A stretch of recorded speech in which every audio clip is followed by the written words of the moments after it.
Anyway, it was time for our double main event. And another brief good point.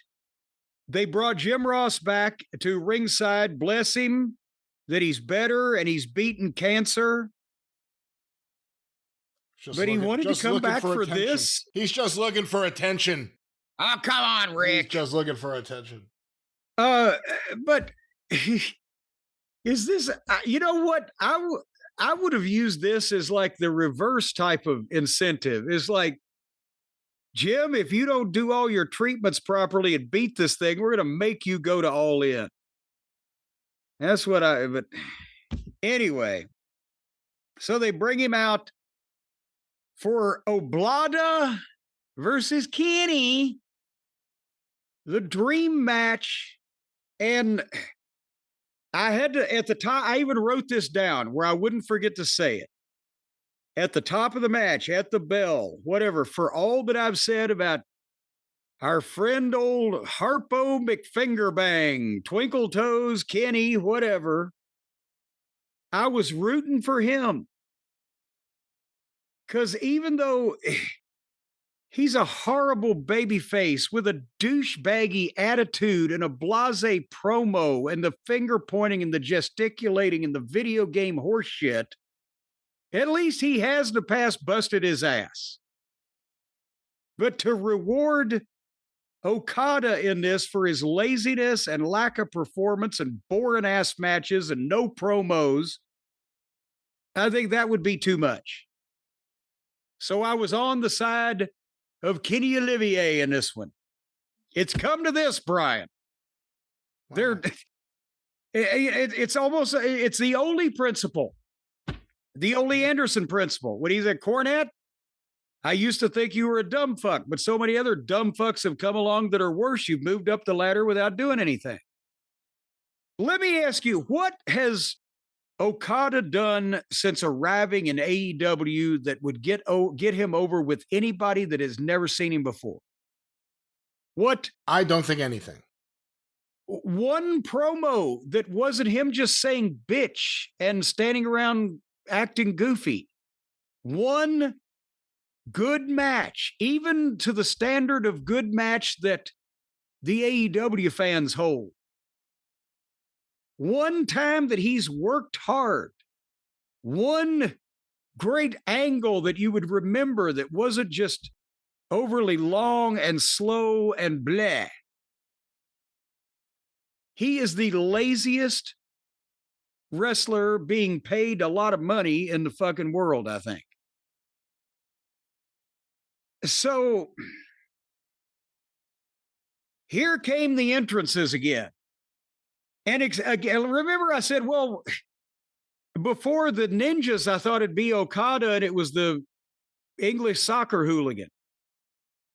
Now we had singing druids. The robed druids were singing choir music. I'm telling you, we may not be too far away from that fucking goat sacrifice to the fucking goat gods. The druids sang choir music, and then they just stood there. And some more rotten music played, and it was worse than Mystico's. And it was a guy in a cowboy hat in front of the druids singing. And wouldn't the cowboy be for Paige? What has the cowboy got to do with fucking Kenny?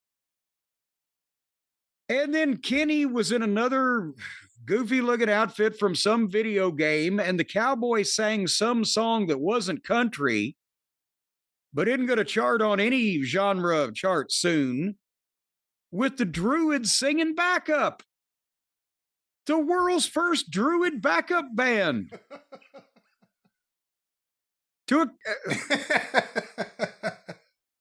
So this Fruit of the Loom song wouldn't stop from this cowboy that was being backed up by druids that was singing a video game character to the goddamn ring. And then Justin Roberts, who was dressed like a maitre d' at fucking Ciro's, did the intros. And we were 4.5 hours into the show plus the pre-show. And you just know they're going to go a while here. And I thought the blonde hair on Okada was goofy until now that I see with the dark hair, he just looks like they found a guy working at the car rental desk. And, we talk about how the WWE fans go crazy over paying high prices and getting very little. But if Okada is in any way a dream match right now, you lead a boring fucking life, because this is the equivalent. The first 3 minutes of this thing looked like when Kenny used to have the matches with the blow up sex dolls. He was trying, but the contribution from the opponent was somewhat limited. It's like he's just trying to move a sack of wheat around. And I don't know what they thought. Again, even if they were getting the Okada from 8 or 10 years ago or whenever he was not this, how is that going to make any money in the United States? He can't cut a promo. He's got no personality. He has no psychology for American wrestling, that's for sure. It's just the same Japanese shit that got him over with that crowd 10 years ago when he could do it better. And that's a different product entirely. So why did they think that they should pay him millions of dollars even if he wasn't broken down and would actually make an effort? How the fuck did they think he was going to be a star here? Tony was a big fan of him in New Japan. He was really one of the MVPs of New Japan when New Japan was last good. Well, they didn't do anything that we hadn't seen in the previous 5 hours, but they did do it lighter and slower. Kenny was trying. There's no grudge here. There's no personal issue. I know, again, the tiny subsection of Japanese, well, the personal issue is they had the tournament matches and the blah, blah, blah, blah, blah. No, I mean, on this American television, they have no personal issue that they came out and stole something or fucked each other out of something and did some believable promos indicating that they were going to do something about it by beating the shit out of the other one. So how can that be a goddamn main event on a fucking pay-per-view when it's just two broken down guys that used to have good matches and can't neither one of them talk? And it's a shame for Kenny because English is his first language. But the more you hear him speak, the less you want to hear him at all. Okada's got a nice drop kick, but I've got a better elbow off the top rope. He just collapses. This match, I've been in court where time passed faster. And this late in the show, they're not having a classic for the fans. They're just being indulgent. Or actually, Tony told them, yeah, go all night because we want to try to sabotage the network television show we're up against. At one point, Kenny was punching him, but he didn't sell it or register it, so it just looked like fake punches. Kenny was trying harder with the knee lifts, but again, sack of wheat principle. Kenny kind of full Nelson suplexed him off the top rope, but they both fell awkwardly. It was dragging about 25 minutes in when Rocky Romero came to the apron, but Ibushi, who had been down there checking on Kenny, leveled him. Don distracted Kenny. Okada and Kenny went back and forth. Kenny hit the one-winged fairy. 1, 2, Don pulled the referee out. And then Kenny calls for another referee, which is Aubrey Ed. I don't remember what happened to the first referee. Then Kenny missed a knee lift and Okada slipped out of the one-winged fairy and hit him with a clothesline and got a 2 count. And then they stood up and at the 30-minute mark started trading fake forearms. And then, Brian, guess what happened? What happened? My DVR froze. Oh, that's where it froze. Interesting. That is where it froze. That's where it froze because I bought the pay-per-view and then recorded that along with the countdown. I record the countdowns in case anybody is, assassinated or publicly set on fire. And they had the countdown shows listed from 1 to 3, and the pay-per-view window was from 3 to 8 o'clock, 5 hours. And they were at 5 hours. They hadn't even got to the main event yet. And that's why I said earlier in the program, you used to have to not only pay per hour of satellite time, and I know there's no budget here, so there's no problem. There's no problem with money, but you had to arrange it ahead of time. In the early days of pay-per-view, our absolute hard out, again in the WWF 90s, was 5 minutes before the top of the hour. So you had a 2-hour, 55-minute show because they needed 5 minutes to re-rack the replay. And there was chaos going on and a lot of consternation if you were butting up close to that deadline because it was going to fuck shit up. Well, now, okay, again, even if they wanted to pay for all the satellite time, there's a schedule on the pay-per-view channel. And if they go over their window, you said yours records that and the replay. So you've got like a 10-hour block or whatever. 12 hours from 1 to 12-hour block. Okay. If they went over 6 hours,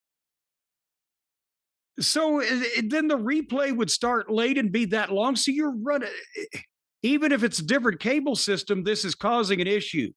And I'm not the only person that bought a pay-per-view from AEW on Spectrum Cable, I would imagine. And I'm probably not the only person that wanted to DVR it. So it's not like I'm making this up. It was just me. That's what their schedule had. So, so anyway, I had to, through nefarious means, I watched this thing on like 3 different platforms now. I had to get the last hour, whatever, of this show from a different source and go back and pick up from where I left off. But how is it?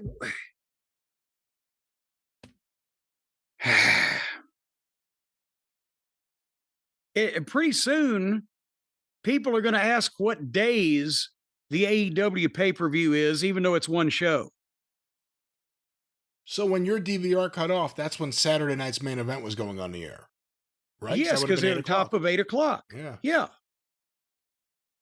So again, if they out of their minds and think that they were going to take viewers away from NBC network television in the last hour of a pay-per-view that if you were going to buy, you would have already bought, you'd already be watching, or suddenly again, oh shit, I better catch the last 45 minutes of that pay-per-view rather than this free network television show that's just starting.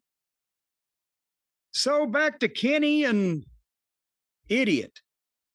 Kenny did the faces and the finger pointing, and they traded some shit for 45 seconds or so, and then Okada hit another clothesline.